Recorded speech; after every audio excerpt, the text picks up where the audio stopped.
This is my friend Jordan Bush. Jordan is a former missionary and pastor in South America. He now works with Thank God for Bitcoin Media. They teach Christians and churches about Bitcoin.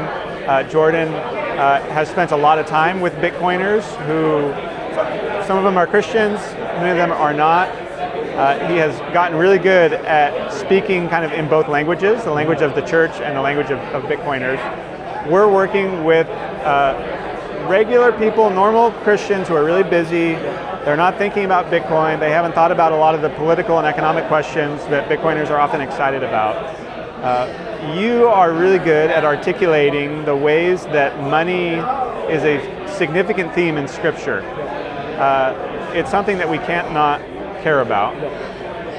Why do you think Christians should pay attention to, let's just say, money in general before we even get to Bitcoin? Yeah, I mean, the first thing I would say is money is something that it shapes almost every decision that you make. Like if you get married, you now have a family to provide for. Like you need to, and that requires money. I mean, so many of the decisions that you're going to make, from where am I going to work, how much am I going to work, all these kind of things are decisions that relate to money in some way. And then the thing that I had no awareness of before, starting to think about it through the lens of Bitcoin, was just thinking about the role that money plays in like what is actually happening with money. And so it's like I'm going out there and I'm exchanging the most scarce thing in the universe, effectively, that I have access to, which is my time.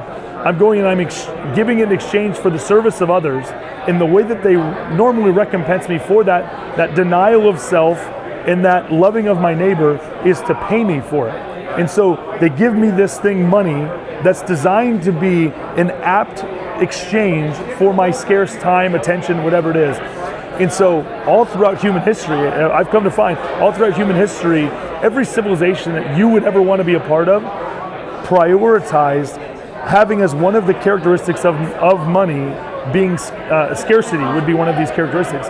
And in the last 100 years or so, and this is a cyclical thing that happens throughout time, governments prioritize other things, namely control, over scarcity. And so there's tons of consequences of this, but I think one of them is that if you go out and exchange your scarce time for something that is not scarce, or something that some other party can decrease the value of without you doing anything, that's actually, you could call that a number of things, but one of the things would just be it's theft. Like it's not just to be able to diminish the value that you've received in exchange for providing value for someone without, with no other action involved. And so I think that's one thing. Now again, why does that matter? Well, because that affects the amount of ministry that we're able to do. It affects the amount of churches that we're able to plant. It has all kinds of downstream effects on individuals, families, churches, and 100 other things. Right, and so money is a significant part of our just normal lives and our relationships with other people. But because of that, it is also a significant theme in Scripture and in God's law and what He wants for us and what's good for our world. Why does God have such strong language and warnings about what happens when money goes bad? Yeah, it's because money is one of these things that it's so powerful. Like money allows you to inflict your will on other people and the world around you, because you can say, if you have enough money, you can convince someone to do just about anything for you. And so money can afford you, if you have enough of it, a godlike power, a type of power that God designed to be something that He alone has. And so this is where Paul warns us about the love of money being a root of all kinds of evil. It's not the money itself that's the problem. It's a disordinate love of money, and so and the temptations that accompany money, the temptation to overwork in order to try to accumulate more money and neglect relationships and neglect other responsibilities that you have, a desire to accumulate things that the Scriptures talk about will turn to moths and rust destroy, and all kinds of stuff. So there's just a ton of temptation that accompanies the power that money brings. And those are all things that we ought to be aware of. At the same time, that power can be stewarded, as you mentioned, for the glory of God and the good of people around the world.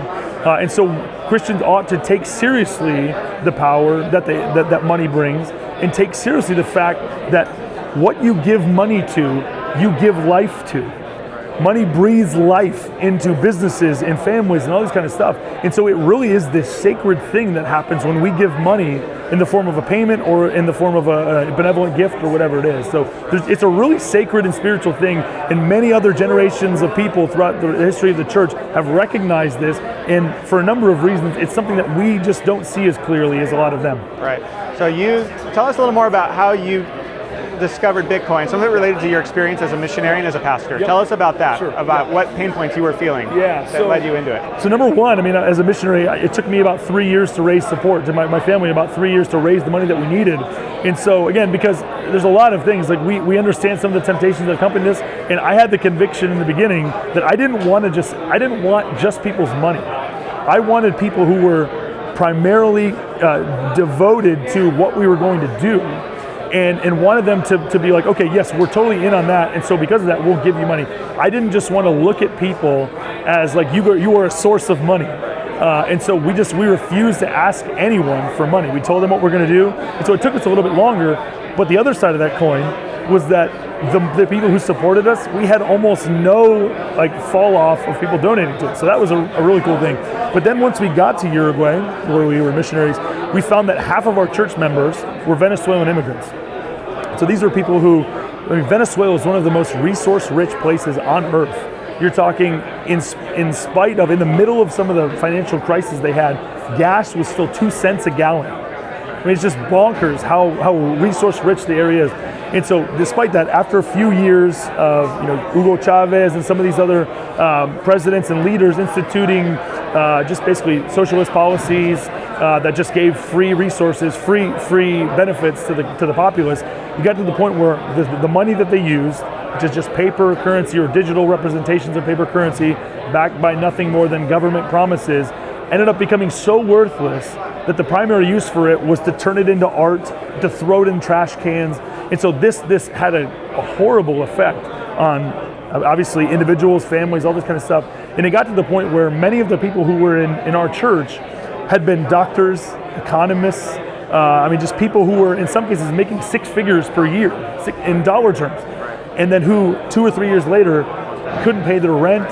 Had to literally leave the country on foot and try to catch a bus to move to someplace else, to try to find a job, to be able to send money home, provide for their families. And so I just saw this happening, didn't know anything about Bitcoin, didn't know anything about monetary policy and how this works and the cyclical nature of it. And so we were just doing ministry, just really ministering to people's daily needs of trying to provide food for them and ministering the word to them and all kinds of stuff, just doing basic discipleship. And then about 4 years later, when I got into Bitcoin, I started looking, I heard that, and my initial question was, what is this thing? Obviously, the people get into it and see the price of it gyrating all over the place, but I was a philosophy major, so I wondered, what is this thing designed to do? And the thing that amazed me was to find that the stated purpose of Bitcoin was to be a money that a government couldn't arbitrarily create new units of. And so it was like at that point, I just realized, holy cow, Bitcoin was designed to be a money that wouldn't allow what happened to our Venezuelan brothers and sisters to happen to them. And so I started buying it myself. I started just trying to help other people think through it. And so ended up crazily about a year later contributing to a book called Thank God for Bitcoin, which is just designed to really unpack the issues that are grounding this issue of the ethics of money production, and then just kind of unpack it in a very approachable, like 9th grade level way. And then the last two chapters of the book, we talk about Bitcoin specifically, but the majority of the book has nothing to do with Bitcoin. It would people who are into gold for all the right reasons would be heartily amening through the first 7 or 8 chapters of the book. So that's kind of how I first got into it. Thanks, Jordan. Appreciate you helping us. For sure.